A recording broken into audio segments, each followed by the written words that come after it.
Hello children, I hope you all are good. Today we are going to discuss the civics chapter. Previously we have discussed history and geography. Now moving to the civics. And this chapter is unity in diversity.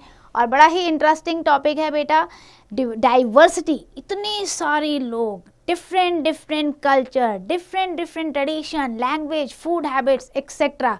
और जब वो सारे मिलकर एक साथ रहते हैं ना, तो हम बड़े प्राउड होकर कहते हैं अरे यार, India is having the unity in diversity. So this is the proud moment, and this concept we are going to understand and discuss in this chapter.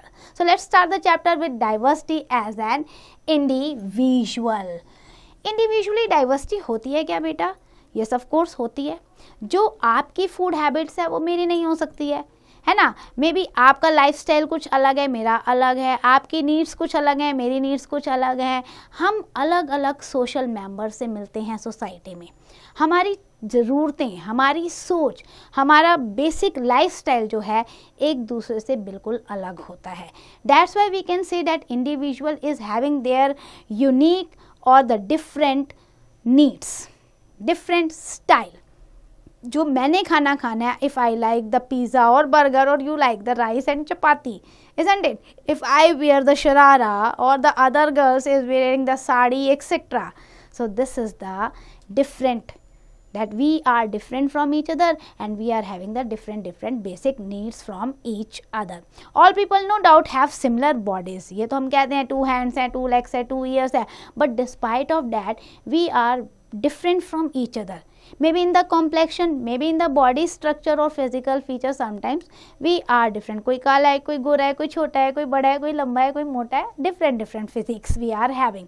Still the greater is the diversity when we compare people in the mental ability, है ना. भाई बड़ा intellectual person है, very intelligent, always school 100%. मेरे तो 25-30% ही आते हैं. Sometimes we compare the person with the mental abilities, aptitudes, attitudes. भाई कितना अच्छा एटीट्यूड है इसका, बहुत ही पोलाइट है नेचर में. इसका एटीट्यूड देखो, always arrogant. So attitude wise also we compare. So all this what? This is the diversity manifest itself when a person lives as a social person. तो सोसाइटी में क्या होता है बेटा, सोसाइटी में हर इंडिविजुअल अपने आप में उसका एक यूनिक स्टाइल है, अपने आप में वो सबसे डिफरेंट है हर तरीके से. बेशक आप फिजिकल फीचर कह दो सेम, लेकिन जब हम बात करते हैं मेंटल की, एप्टीट्यूड्स की, तो we are having the different sense. We can see the wide variety of the dresses, food, shelter prevalent in our country. Number of factor. अच्छा ऐसा होता क्यों है कि भैया एक जगह पे तो लोग बड़ा स्वेटर पहन के, पश्मीना शॉल ओढ़ के खड़े हैं, और एक जगह पे लोग जो है बिल्कुल कॉटन के क्लॉथ, पसीने में तरबतर है. यानी कहने का मतलब ये है, there are the different reason for the different lifestyle. सबसे पहला रीज़न होता है आपका रिलीफ फीचर्स. आप जिस प्लेस पे रह रहे हो उस प्लेस पे कैसा रिलीफ फीचर है. You are living in the mountainous region, you are living in the plain area, और you are living in the plateau region. Mountainous region में रह रहे हो, जम्मू कश्मीर, हिमाचल प्रदेश, तो of course you will wear the woollen cloth. ठंड होगी भाई, हाई एल्टीट्यूड पे हो आप, कोल्ड क्लाइमेट है. If you are living at the coastal area, Tamil Nadu, Kerala etcetera, so hot and humid climate you have to face. Over the decades, this diversity also come under the influence of cultural and religious factor. भाई अब dressing sense और खाने पे तो अंतर आ गया geographical feature की वजह से, लेकिन क्या होता है with the passage of time फिर हमारा कल्चर, हमारा ट्रेडिशन, हमारा रिलीजियस बिलीफ जो है वो भी डिफरेंट होने लगता है. Then season 2 influence the diversity. अगर आप डेलिटीज़ को देखो, जो दिल्ली के लोग हैं, they wear the woollen dress in summer और विंटर, और कॉटन ड्रेस हम प्रेफर करते हैं Delhiites in summer. So that is the climatic influence, weather influence, seasonal influence की वजह से भी हमारे ड्रेसिंग सेंस में और हमारे फूड हैबिट में चेंजेस आते हैं. Now, what a wonderful pictures had been given from the India's different states. Dress comes under the social and cultural influence also. हम अपने culture के according ना अपने आप को dress up करना बड़ा prefer करते हैं. Some people wear the dhoti kurta while others wear the t-shirt, pant. आप ये देखो, even the ladies अगर आप देखते हो, Andhra, Assam, Bihar, Chhattisgarh, Jharkhand, then Karnataka, Kerala, Tamil Nadu. What the different styles of sari they have worn. This is the diversity which enrich the India. Then cloth also vary as per the state also. आप ये देखो, अब यहाँ पे अगर मैं आपको mail और फीमेल दिखा रही हूँ वेस्ट बंगाल के, आप देखिए. After that Kerala dressing style, then you can see the Punjab, कितना अच्छा टर्बन यहाँ पर है ना. Then you can see the Nagaland, very unique dress. After that Gujarati, and then you can see Jammu and Kashmir. So different dresses are preferred because of the different season and different geographical boundaries. अब ये dress में ही क्या diversity होती है? ना. India is the foodie, means the people are foodie and they love food. I am also too foodie. Food तो बस मज़ा आ जाता है हमें, है ना. So diversity in food also influence the relief feature, season, social and cultural influence. देखो बेटा, यहाँ पे भी रिलीफ फीचर इफेक्ट करता है. This diversity depend on different aspect such as, कई बार क्या होता है, जिस एरिया में जो क्रॉप सबसे ज़्यादा प्रोड्यूस हो रही होती है ना, उस क्रॉप को सबसे ज़्यादा यूटिलाइज करने लग जाते हैं अपने ईटिंग हैबिट्स में. This is the reason that the people of Punjab, वो क्या खाना पसंद करते हैं सबसे ज़्यादा? मक्के दी रोटी, सरसों दा साग, छोले भटूरे सबसे ज़्यादा पैदा होता है. Rice is eaten mainly in the different ways. For example, people जो वेस्ट बंगाल के हैं वो राइस खाते हैं, बहुत पसंद है, फॉन्ड ऑफ राइस. लेकिन किसके साथ? फिश के साथ. Because they grow the rice in abundance. Southern India में आप चले जाओ, rice is cooked into the dosa form, vada form, uttapam form. आप कहोगे मैम भूख लग गई. नहीं, भूख को यहीं रोको और चैप्टर को अंडरस्टैंड करो that India is having the different styles of food also. Now diversity in shelter is depend on the several factor. होता क्या है, आप देख सकते हो इंडिया में भी डिफरेंट टाइप्स के हाउसेज.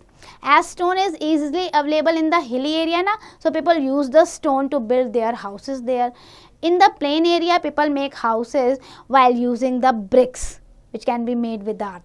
आसाम में अगर आप चले जाओगे तो you can see the bamboo houses because the bamboo grow abundantly here. तो इस तरीके से क्या वहाँ ग्रो हो रहा है, क्या फैक्टर्स वहाँ पे हैं, कैसा क्लाइमेटिक कंडीशन है, according to that construction of houses also depend. That is also a diversity. Now moving to the family diversity. Family is the basic unit of the society. It is in the family that a person is born. और हमें हमारी identity जो है ना बेटा, हमारी family से ही मिलता है. क्योंकि जो बच्चा पैदा हो रहा है ना, उसको नहीं पता मैं क्या हूँ, हिंदू हूँ, मुस्लिम हूँ, इंग्लिश बोलना है, हिंदी बोलना है, तेलुगु, तमिल, कन्नड़, उर्दू, कौन सी भाषा, कौन से हमारे सोशल नॉर्म्स हैं, कैसे घर में रूल रेगुलेशन है, सोसाइटी में कैसे चलना है, ये एक फैमिली बताती है. Family is the first school for the children. इसीलिए फैमिली का बहुत इफ़ेक्ट पड़ता है हमारी अपब्रिंगिंग पे. It is a common bond of the relatives everywhere in the towns और villages, among the tribals, modern people, among different religion and culture.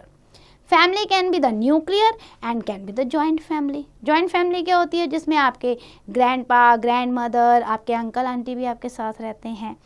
और nuclear family में जिसमें हस्बैंड वाइफ और उनके बच्चे सिर्फ रहते हैं. सो दोनों टाइप की फैमिली हमें देखने को मिलती है. Joint family is the ordinary norm in the tribal community and the rural place पे आपको सबसे ज़्यादा दिखेंगे जॉइंट फैमिली. बट अब जैसे जैसे मॉडर्न टाइम आता जा रहा है, लाइफ टफ होती जा रही है, डिफरेंट लाइफ स्टाइल हो रहा है, तो न्यूक्लियर फैमिली आपको अर्बन एरियाज़ में ज़्यादा देखने को मिलेंगी. सो फैमिली का भी इफ़ेक्ट पड़ता है और फैमिली में भी आपको डाइवर्सिटी नज़र आ जाएगी. डिफरेंट रिलीजियस फेथ नज़र आएंगे, डिफरेंट कल्चर नज़र आएंगे. आपकी फैमिली आपको बताती है सुबह उठ के प्रणाम करो या आदाब करो या चरण छुओ, है ना. तो फैमिली आपको रिलीजियस बिलीफ देती है और उस वजह से हमारे अंदर हमारे सोशल नॉर्म्स आते हैं कि सोसाइटी हमें कैसे उठना है, कैसे बैठना है, किसको कैसे क्या बात करनी है. This all teach by the family. Now moving to the diversity in the economic activities. तो बेटा ये तो बहुत ज़्यादा डाइवर्सिटी है. The people are engage in the different types of the occupation for their livelihood. कुछ पीपल जो हैं वो they are the teachers, some are the farmers, some are the shopkeepers, some are the doctors, army person, bankers. We are having n numbers of the helpers also in the society, like tailors हैं, mechanics हैं, bankers हैं, advocates हैं. तो बहुत सारे occupations are finding in the society, और लोग अपने टैलेंट, अपने स्किल, अपने रिक्वायरमेंट के अकॉर्डिंग उन जॉब्स को ऑप्ट करते हैं. So these all are known as economic activities, because through that they are going to earn for the family, going to earn for their life. तो जब व्यक्ति अलग अलग इकोनॉमिक एक्टिविटीज़ में इंगेज होता है तो हम क्या कहते हैं, diversity in the economic activity. So in the market you can find the different economic activities and the people are also related to them. Now moving to the languages, we can see the diversity in the languages also. You know बेटा, India में 1652 languages बोली जाती हैं, जिसमें से 33 languages are used by the people numbering more than 1 lakh. Means vast diversity in the language too. 8 schedule जो आया था कॉन्स्टिट्यूशन का इंडिया का, तो उसमें ये हुआ कि भाई इतनी सारी डायलेक्ट्स, इतनी सारी भाषाएं, कैसे काम चलेगा. तो उस शेड्यूल में इंडिया ने 22 लैंग्वेजेस को रिकॉग्नाइज किया है. इसका मतलब ये होता है कि सेंट्रल गवर्नमेंट का अगर कोई भी काम होगा बेटा, या कोई भी एग्ज़ाम होगा, तो वो इन 22 लैंग्वेजेस में ऑप्ट हो सकता है. फॉर एग्जांपल, आपने यूपीएससी का एग्ज़ाम देना है, कोई सेंट्रल गवर्नमेंट का एग्ज़ाम देना है, तो आपसे पूछा जाता है कि आप किस लैंग्वेज में एग्ज़ाम देंगे. आपको उसी लैंग्वेज में क्वेश्चन पेपर मिलेगा, और इन 22 लैंग्वेजेस को रिकॉग्नाइज किया गया है for the state government also, for their growth also. This two is the diversity in the languages. You can see these 22 languages which are recognized, identified by the 8th schedule of the constitution. Language जो होता है बेटा हमारा chief basis होता है on which the state have been organized in India. Basically हमने जो carved out किए ना state India के, जो आज 28 state हैं, mostly जो हैं language के base पे बनाए गए हैं. People speak mostly the mother tongue, which can be language or a dialects. A language has its own script but a dialects does not. So in addition, most of the people in the northern India, if you can see, they are speaking the Hindi, English or any other major language outside. So language की diversity हम person to person देख सकते हैं. For example, 2 person may speak in Hindi but one of them will use the pure Hindi and other the mingle.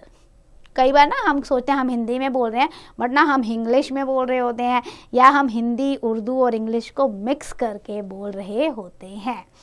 एक example आपको और दिया book में, Chennai people mix so many English words in Tamil that it has come to be called the Madras भाषी. Thus the language diversity also influenced by the religion, culture and the social diversity. So India में language diversity भरपूर है. So now we are going to discuss about the caste. Caste में भी बेटा we can see the variety of diversity in India.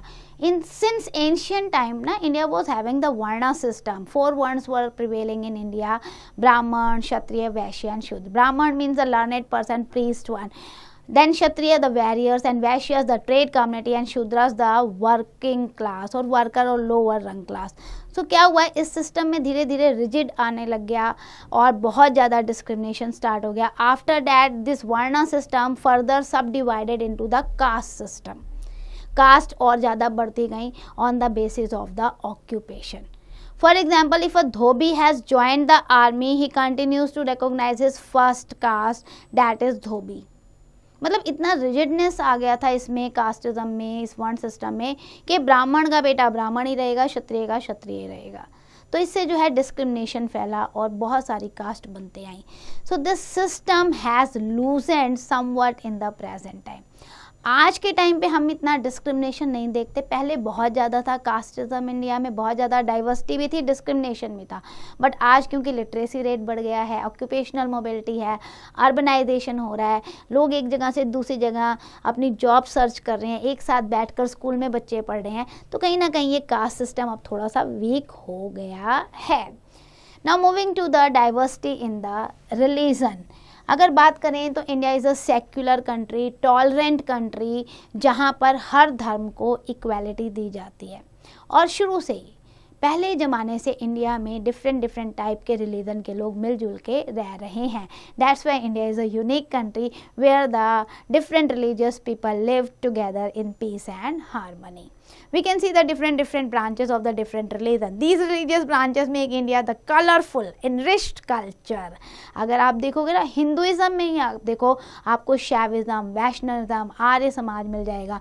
मुस्लिम में भी अगर आप देखोगे तो आपको शिया सुन्नी ब्रांच मिल जाएगी। क्रिश्चियनिटी में आपको कैथोलिक प्रोटेस्टेंट मिल जाएंगे। बुद्धिज्म आपको महायान हीनयान मिल जाएगा।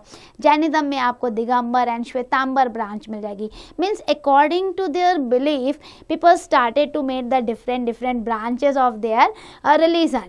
But yes, this is the unique one, means they are having their unique style to worship their lords and to practice their tradition. So this also enriched the culture and heritage of the India. Now need for diversity. Diversity की ज़रूरत क्यों है बेटा? आप खुद सोचो, अगर सारे लोग एक जैसे हों, डेली एक तरीके का खाना, एक तरीके के कपड़े, एक तरीके का फेस्टिवल, एक ही तरीके की छुट्टी, it will be monotonous, boring हो जाएगा हमारे लिए।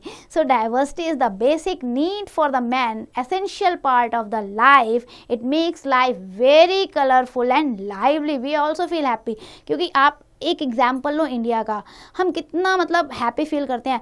अच्छा, अभी आपका जो है कृष्ण जन्माष्टमी गया, उसके बाद आपकी ईद आ गई, फिर आपका दशहरा आएगा, फिर दिवाली आएगी, फिर गुरु पर्व आएगा, फिर क्रिसमस आएगा। We are lively, we are waiting eagerly for the different festival to enjoy. So इस तरीके से डाइवर्सिटी जो है हमारी लाइफ को हमेशा अपग्रेड, हमेशा इंजॉय, हमेशा लाइफफुल रखती है। तो डाइवर्सिटी की हमें बहुत ज़्यादा ज़रूरी है। How diversity came about? People have been travelling since the earliest time. अब ये डाइवर्सिटी आई कैसे? देखो, लोग जो है एंशियंट टाइम से एक जगह से दूसरी जगह पे मूव करते थे, माइग्रेशन होता था लोगों का। अब लोगों का माइग्रेशन हो गया, कुछ वहाँ गए, वहाँ सेटल हो गए, कुछ यहाँ आए, यहाँ सेटल हो गए, या हम वहाँ गए, वहाँ से उनका कुछ सीख कर आए, यहाँ आकर हमने उसे लोगों को बताया। So in this way, while migrating or traveling from one place to another, selling goods from one to another, वहाँ से हम गोल्ड लेकर आए, हमने स्पाइसेस अपना उनको दिया। तो इस तरीके से डाइवर्सिटी जो है वो होती गई, एक्सचेंज होता गया थॉट का, रिलीजन का, लोगों का। तो ये एक रीज़न है कि डाइवर्सिटी डिफरेंट प्लेसेस में आई। But yes, of course, some people also move because of the natural disaster like earthquake, floods आ गया, war हो गए, तो वो अपनी जगह छोड़ के दूसरी जगह पे जाके सेटल हो गए, इससे भी डाइवर्सिटी आ गई। These movements brought different people together. कोई भी रीज़न रहा हो, चाहे वो नेचुरल रीज़न रहा हो, चाहे वो ह्यूमन मेड रीज़न रहा हो, लोग अलग अलग जाके जगह पे जाके सेटल हुए, एक दूसरे की बातों को समझा, अपने कल्चर को एक्सचेंज किया। तो इस वजह से डाइवर्सिटी जो है जगह जगह फैली। Now, other factor also worked for the diversity. For example, relief feature है, faith है, climate है, availability of water है। इस वजह से भी मे भी कुछ लोग होते हैं ना, जैसे आप दिल्ली को देखो, Delhi is the example of mini India. If you can see the Delhi, the many people from the different state settle here for their best career, for their best facilities in their life.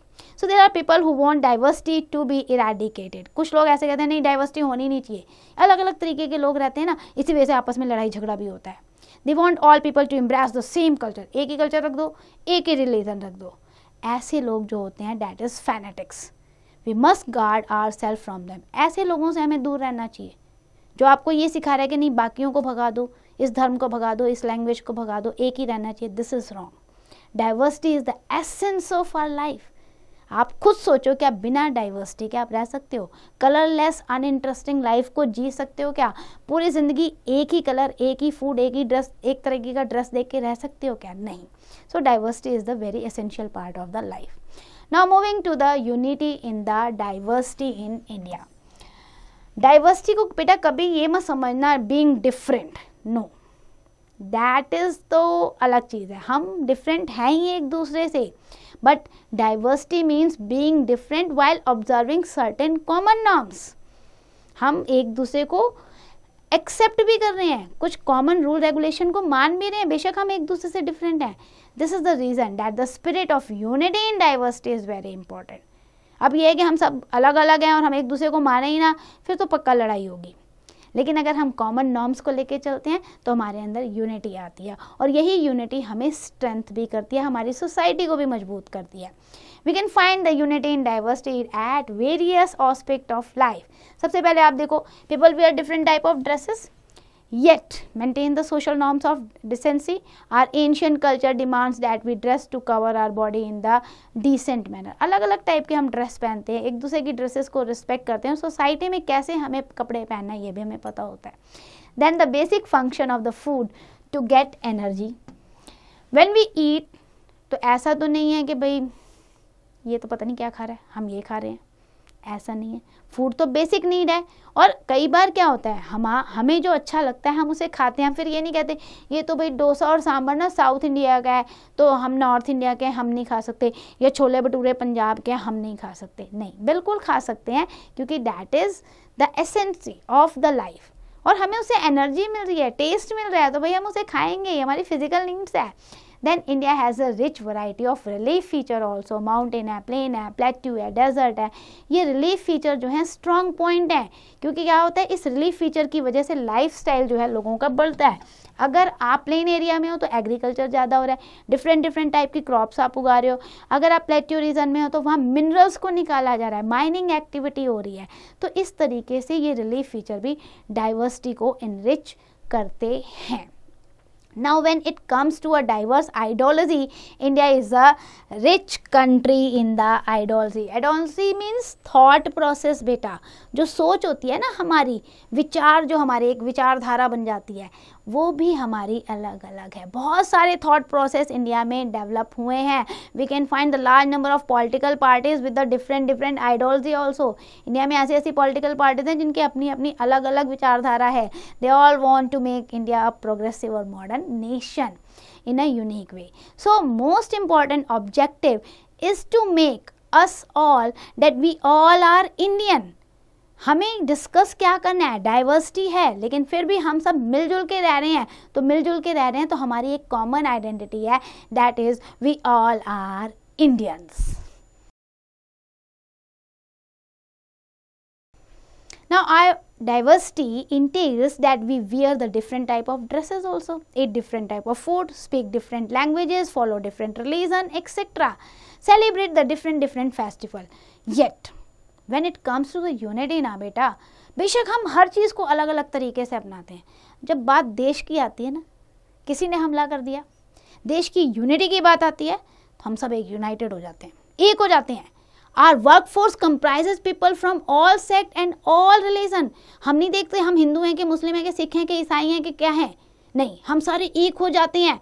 हमने दुश्मन को दिखाना है कि हम Indians हैं, और ये एक यूनिक फीचर है इंडिया का, और यहीं से हमारी स्ट्रेंथ हमारी डाइवर्सिटी में लाइक करती है.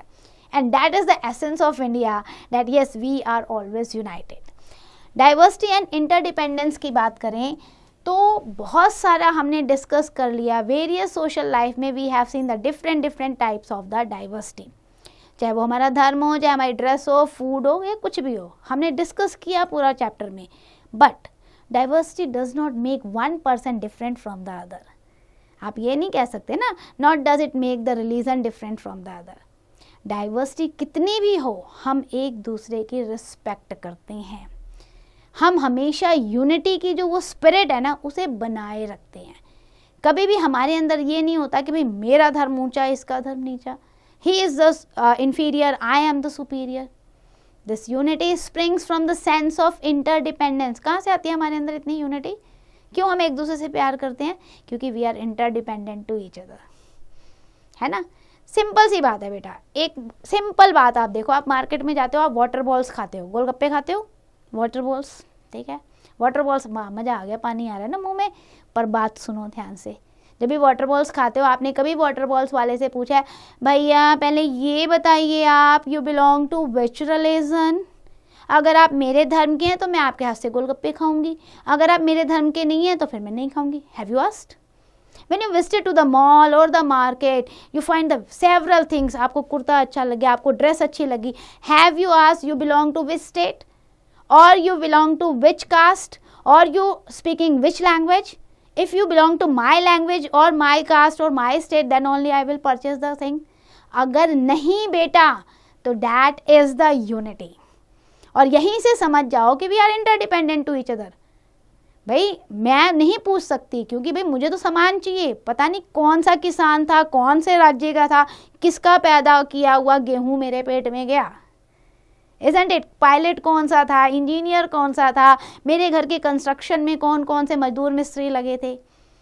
So we all are different. We are interdependent on each other. मैं घर में बैठ के अकेले अपने आप में कंप्लीट नहीं हूँ. मुझे हर चीज़ के लिए किसी ना किसी पे इंटरडिपेंडेंट होना है.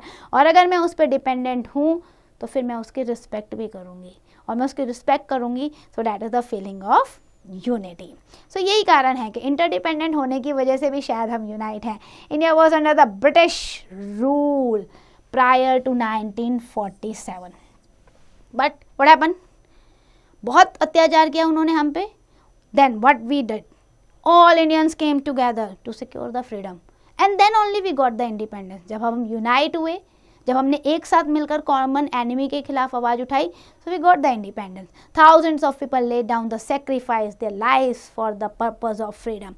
It was fit case to prove that yes, unity in the diversity. सबसे बड़ा एग्जाम्पल है भारत की आज़ादी. कैसे मिली? इतने सारे डाइवर्स लोग थे. जब सब यूनाइट हुए और यूनाइट होकर हमने अपने एनिमी का सामना किया.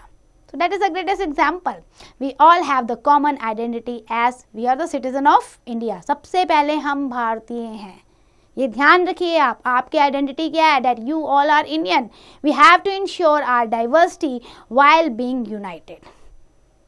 आप अपनी डाइवर्सिटी को मेंटेन करके रखो, अपने कल्चर को मेंटेन करके रखो, लेकिन उससे पहले आप इंडियन हो. So those who think otherwise are enemies of the nation. जिसको ये लगता है नहीं नहीं हम भारतीय नहीं है, पहले मैं, पहले मेरी कास्ट, पहले मेरा धर्म, पहले मेरी language, so they are not good for the nation. They are the enemies of the nation. So moral of the chapter, that maintain unity with the diversity. So let's discuss the important facts of the chapter. Number 1, diversity manifests itself in the different aspects of the life. अलग अलग हमें जगह मिलती है. और diversity found among the individual, in the family, in the economic matter also.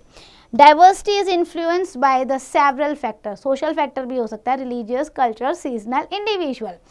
Eight the national level we find diversity in the languages, in the caste, in the religion, geographical features etcetera. Moreover, diversity is very very essential for our life. Then after that we have also discussed that diversity came about when people migrate or travel from one place to another.